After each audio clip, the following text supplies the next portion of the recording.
aqui com mais um Papo Suprem, um programa da TV Suprem, veículo de comunicação da União Planetária, pioneira em comunicação positiva no Brasil. Aqui a comunicação é sempre elevada. Acompanhe nossas redes sociais, estamos no canal 2 da NET TV e no YouTube.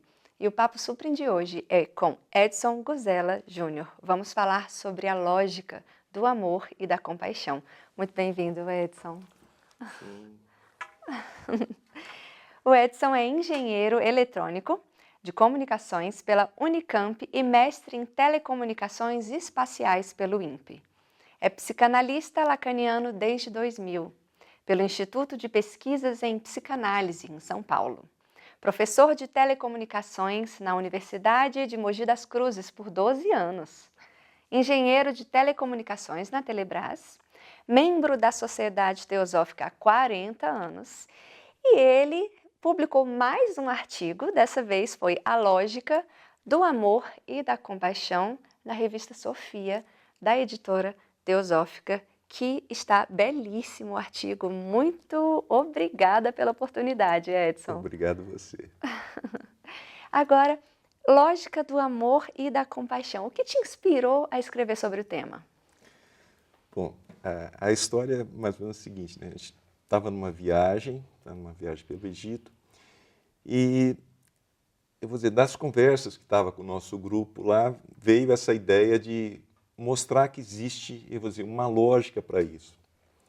Então, veio daí, eu fiz os primeiros rascunhos, depois quando eu voltei para o Brasil, escrevi o artigo inteiro, mas veio daí a história. E como você define amor e compaixão? Na realidade, eu vou dizer assim, existe um campo de energia, tá, que é comum a todo ser humano, né, que é uma energia, eu vou dizer assim, para o bem, para o bom, é uma energia irresistível, e ela tem dois aspectos, né, ela quer tanto que eu e os outros eles sejam felizes e que não sofram. Então, eu vou dizer assim, na realidade é a essência de todo ser humano. Tá? E que ela tem esses dois aspectos, né? A gente chama de amor quando a gente quer que o outro seja feliz e de compaixão quando a gente não quer que o outro sofra. E como a gente consegue chegar nesse amor? Esse amor é fluido? Como é tudo isso? Olha, eu vou dizer assim, isso é uma característica de todo ser humano. Então, basta não impedi-lo que ele está presente. Tá? Eu vou dizer assim, eu não preciso fazer esforço para amar, para ser compassivo.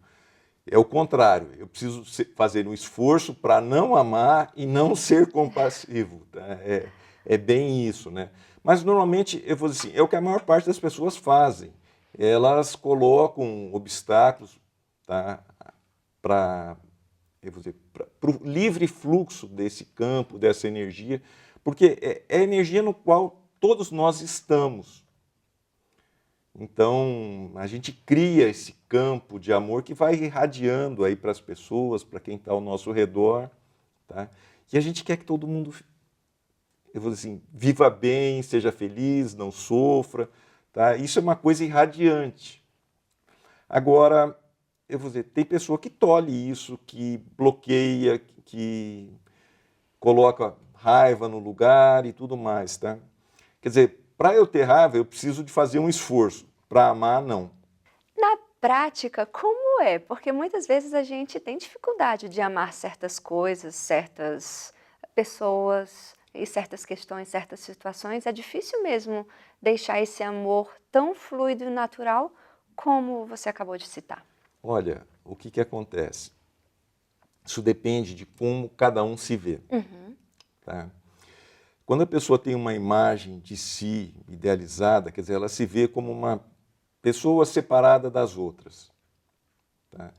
E aí ela tem características. Sim. Então, na medida que o outro corresponde a essas características, tá, ela se identifica e ama. Se o outro vai contra, obstrui, eu vou dizer assim, essa identidade que ela tem com essa imagem, tá, ela vai ficar com raiva, vai ficar com medo. Então, é aí que o amor não flui.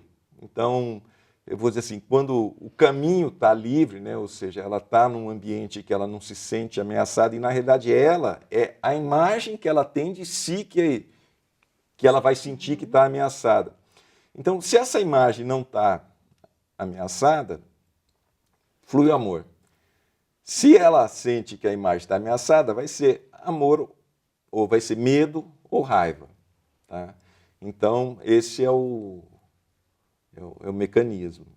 Você falou desses impedimentos. Quais são esses impedimentos? O que exatamente obstrui mesmo, além desses aspectos de autoimagem? Olha, não tem outro. Não tem outro. É o que a pessoa acredita ser. Tá? Então, se ela acredita ser, eu vou dizer assim, uma pessoa bonita, comunicativa, tá? E vem o outro e fala que ela não é nada disso, ela vai ficar muito possessa. Entendi. Porque vai contrariar a expectativa que ela tem de si. Agora, se ela está num ambiente em que isso é reforçado, ela é todo, assim, abraços, carinhos, É natural. sorriso. E como a gente consegue fazer essa transferência, essa transformação dessa obstrução para a liberação? Olha, começa sempre com um autoconhecimento de si, ou seja, quem eu realmente sou. Tá? Porque, eu vou dizer assim, tem sempre dois níveis, né? Tem sempre aquilo que eu sou em essência, quer dizer, todos nós somos seres humanos, tá? Temos a mesma essência, né? Somos filhos do mesmo pai, temos todos a mesma origem divina, tá? Todos queremos ser felizes, todos queremos não sofrer, nem que os outros sofram, tá? Então, essa é a nossa essência. E tem um aspecto manifesto, que é, eu vou dizer assim, o tipo de formação, o tipo de cultura que eu estou inserido, o lugar onde que eu nasci, a língua Sim. que eu falo, tá? Os valores que existem, os valores sociais, culturais que tem, tá? Então, normalmente, o que acontece?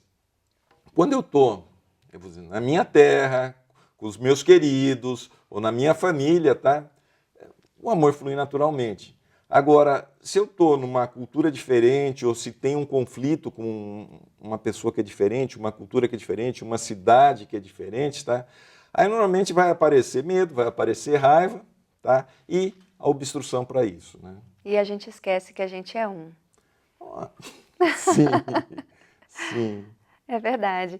E nessa prática, quando a gente estiver diante de uma situação que a gente realmente, opa, o amor obstruiu aqui, tem algo que a gente possa fazer para a gente resgatar esse amor na hora desse acontecimento? Olha, é sempre se lembrar que eu sou um ser humano, tá? Eu vou dizer, porque o que acontece? Quando eu chego no ponto comum que é o ser humano, tá? Ou seja, todos têm a fragilidade que é intrínseca ao ser humano. Sim. Tá? Todos nós dependemos dos outros para poder viver. Tá? Então existe uma interdependência. Eu vou dizer assim, quando a pessoa nega isso, quando ela porta uma máscara de que ela é mais forte, que ela é melhor, tá? Então ela se separa dos outros. E aí, a partir daí, ela passa a ter medo, ser ameaçada, porque o outro vira uma ameaça. Então, sempre que ela volta para a essência de si, né, que é justamente essa questão do ser humano, que é vou dizer, o ser vulnerável, tá? O outro fica igual. Eu sempre digo, né, o sofrimento nos nivela. Tá? As dificuldades da vida nos nivela, todos nós temos dificuldade frente à vida. Tá? E nesse ponto que a gente dá as mãos e caminha junto. Porque a gente se defende o tempo todo, não é isso, Edson? A gente se defende do outro o tempo inteiro, a gente quer estar sempre com a razão, a gente não quer sentir a dor. Sim, mas é justamente o ponto, né? Quer dizer, quando você defende, o que é que você está defendendo? Na verdade, você não está se defendendo, eu vou dizer, enquanto essência, você está se defendendo enquanto uma imagem idealizada de si. Tá? Quer dizer, você está defendendo quem você acredita que é diferente. Tá? Porque no momento que você vê que o outro é tão humano quanto você, tudo bem, ele tem as diferenças. Mas a diferença, tá? São diferenças. Elas não são ameaças. É verdade. E aí a gente pode olhar para o outro e, diante de algum acontecimento, e perceber, opa, ele errou comigo. Mas será que eu não erro também? Não com ele ali, talvez, naquela situação, mas será que eu não erro tantas vezes assim por aí? Então vai aproximando, vai tornando mais humano. Exatamente. Eu acho que esse é o ponto, né? Quer dizer, esse reconhecimento da humanidade que todos nós temos, né? Todos nós somos, que é a nossa condição de humano. Sim. E esse caminho passa pelo auto-amor e autocompaixão? Sim, eu vou dizer assim, não tem como você amar o outro se você não gosta de você, né? Exato. Quer dizer, e o contrário, né? Quer dizer, o natural, o normal é você querer bem a si, que você não sofra, tá? E agora a pergunta, o que faz você ter raiva de si? Tá? Porque quando você tem raiva de si, ou seja, você volta, você se inflige sofrimento, tá? Então, o que é? Normalmente é sempre a mesma coisa, né? Você tem uma expectativa de como você deveria ser, os outros acham de como você deveria ser, então você constitui uma imagem de como você deveria ser, tá? A partir do que os outros querem que você seja, tá? E aí você fica com raiva, porque você não consegue ser aquela imagem. Aí você briga com todo mundo, briga consigo mesmo, tá? Se maltrata, maltrata o corpo. Então vai nessa direção. E se questionar o tempo inteiro, será que eu preciso mesmo ser essa imagem? É que a questão é um pouco mais delicada, né? Porque a pessoa, ela acredita que ela é a imagem. Então, no momento que ela vê que isso é uma imagem, opa, é tranquilo, tá? Mas ela está tão alienada, eu vou dizer assim, nessa imagem que ela deveria ser, tá? Que ela nem nota, tá? E eu vou dizer, tanto é que quando alguém pergunta sobre ela não responde o que ela é, ela responde o que ela deveria ser, tá? Ela está tão, eu vou dizer assim, separada de si, né, de quem ela é realmente, ou seja, ela esquece que ela é um ser humano e passa a viver como se fosse uma imagem. Então ela age no sentido de confirmar aquela expectativa que ela tem dela, quer dizer, ela não é uma pessoa natural, ela tem sempre uma existência forçada, ela faz as coisas de uma forma forçada porque ela quer mostrar para os outros aquilo que ela não é. Tá? Óbvio. Tá? Se ela está a serviço da imagem, ela não está sendo ela mesma. Se ela não está sendo ela mesma, ela não ama. Tá? E aí ela se volta contra si e contra os outros. E por isso que esse olhar para dentro, olhar para si é tão importante. Edson, a gente quer saber muito mais sobre seu artigo, sobre tudo isso que você nos trouxe tão bonito. Mas a gente vai para um breve intervalo e a gente volta já aqui no nosso Papo Suprem. Obrigada.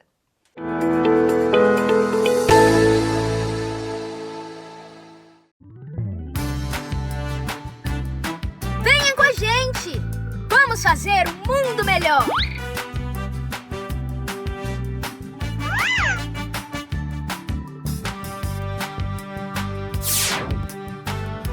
Eu sou Suprem! Seja Suprem, você também!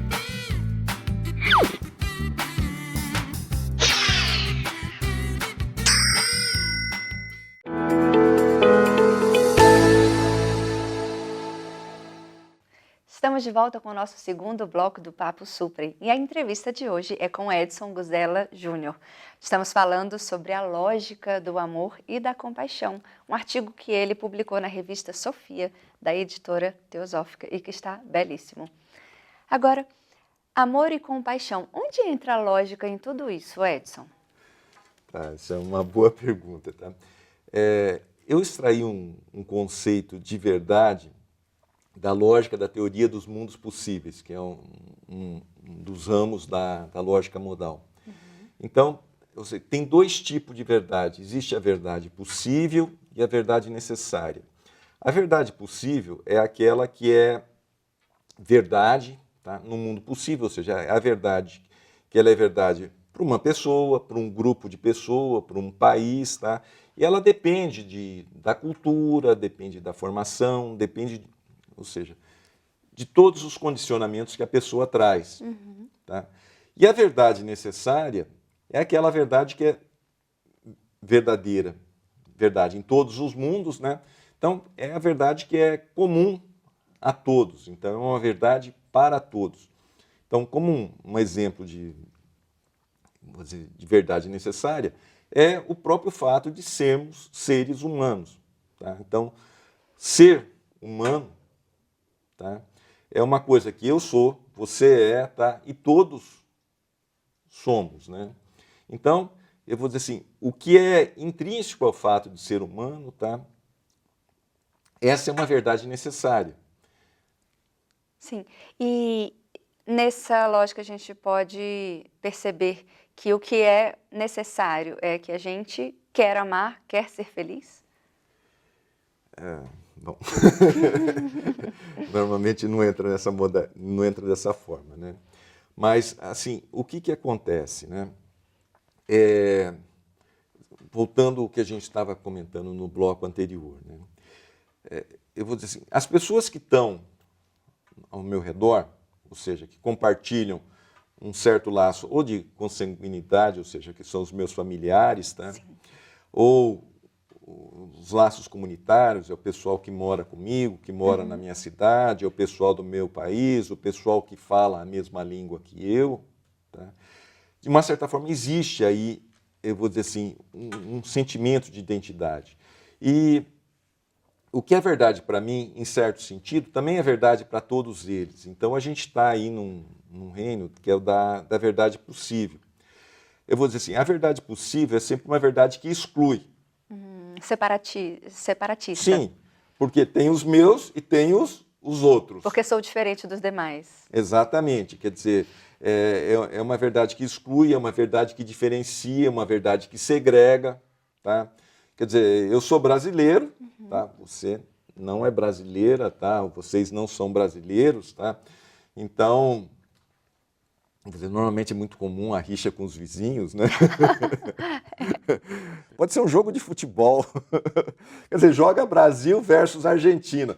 Quer dizer, eu quero que o Brasil ganhe, tá?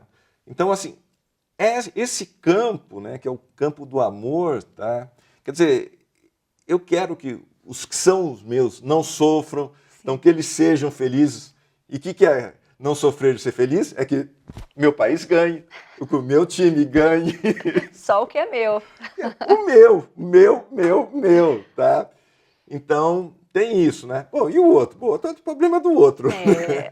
Então, assim, essa é a questão da verdade. Quer dizer, uma verdade possível é uma verdade que segrega. Tá? Agora, a verdade necessária, tá, é aquilo que é verdadeiro para todos. Então, no momento que eu assim, me vejo como humano, eu vejo que todo mundo, tá, é igual a mim. Ou seja, tem problemas, os problemas podem não ser o mesmo, mas tem problemas do mesmo jeito. Tá? Tem dificuldades, que é a dificuldade de estar no mundo. Ou seja, todos nós temos que trabalhar, temos que comer, temos que ter abrigo. Tá? Então, eu vou dizer, isso nos nivela. Quer dizer, o sofrimento nos nivela.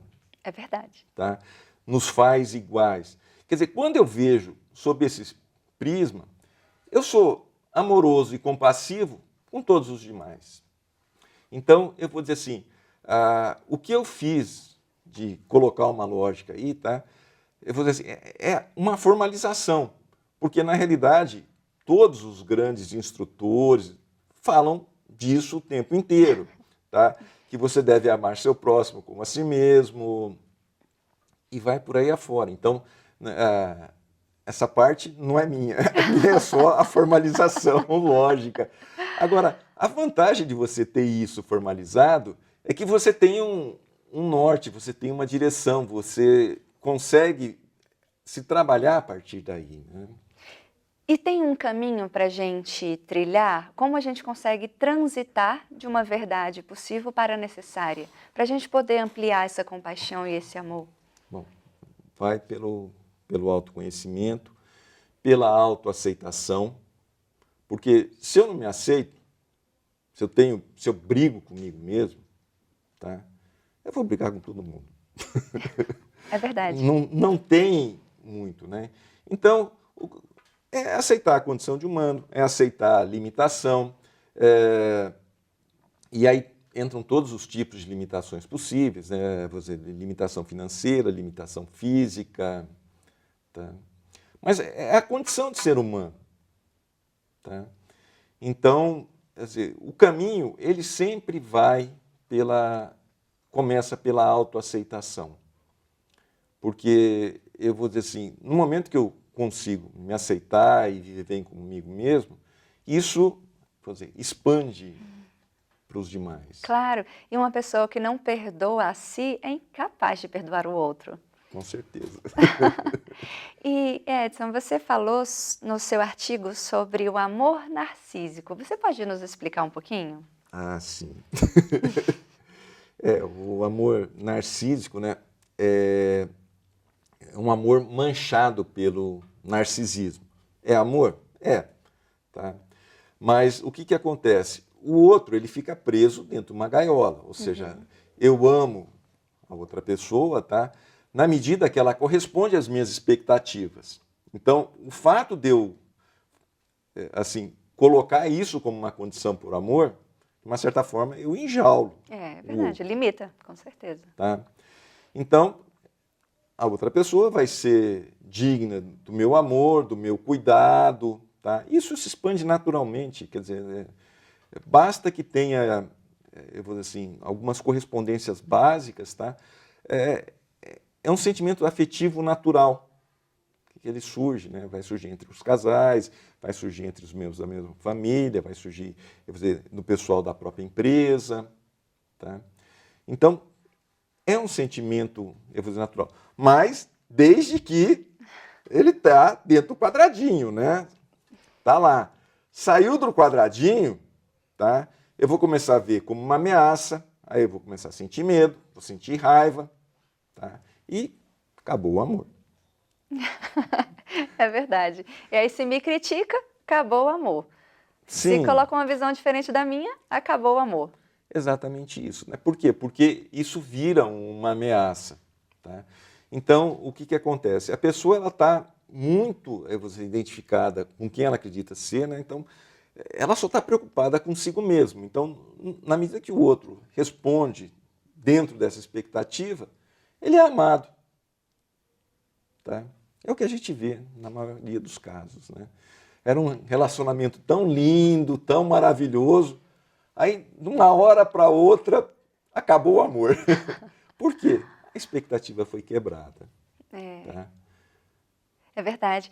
E você também falou, de uma forma belíssima, sobre a questão dos animais. Porque a gente, quando ama de verdade, a gente inclui todos os seres vivos, não é isso, Edson? Sim. Na verdade, o tempo todo eu falei, né? Reconhecer o aspecto que somos humanos. Né? Mas antes de sermos humanos, somos seres vivos. Somos seres que sentem. Tá? E aí, eu vou dizer assim, tem todos os nossos amiguinhos, eu vou dizer, de quatro patas, os de duas também, para os que gostam das aves e tudo mais, tá? Que, eu vou dizer assim, estão dentro desse campo de energia, né? Quer dizer, você quer coisa mais gostosa do que chegar em casa e vir o cachorro lá, abanando o rabo, tá? Fazendo aquela festa, né? Eu falo, é amor puro isso. É amor. Tá? É amor puro. Quer dizer, eles não têm uma coisa que, como humanos, nós temos, que é uma imagem de si que os separa dos outros. Né? Não, eles estão sempre ali. E se eles não forem ameaçados, eles são puro amor. Né? É verdade, é verdade. E quantas vezes a gente vê tantas pessoas que não se abrem para conhecer esse tipo de amor e a gente nem percebe que quanto mais a gente sentir de amor, mais a gente se sente inteiro. Sim. Tá? O que acaba acontecendo? Às vezes é mais fácil você amar um animal do que uma outra pessoa, porque o animal não te contraria. Ele sempre está lá ao teu lado, tá? É verdade. Ou seja, para amar um outro ser humano dá mais trabalho. E aí a gente olha para a capacidade de amor dos animais, porque a gente está a todo tempo contrariando eles. É que eles não Essa é uma têm capacidade um de amar. ego. É verdade. Essa é a grande diferença, né? Então, ele está pouco se lixando, quer dizer, aquilo, se você às vezes dá uma dura nele e tudo mais, tá? Ele entende, quer dizer, que naquele momento não é para ele fazer aquilo. No momento seguinte já é outra história. É verdade.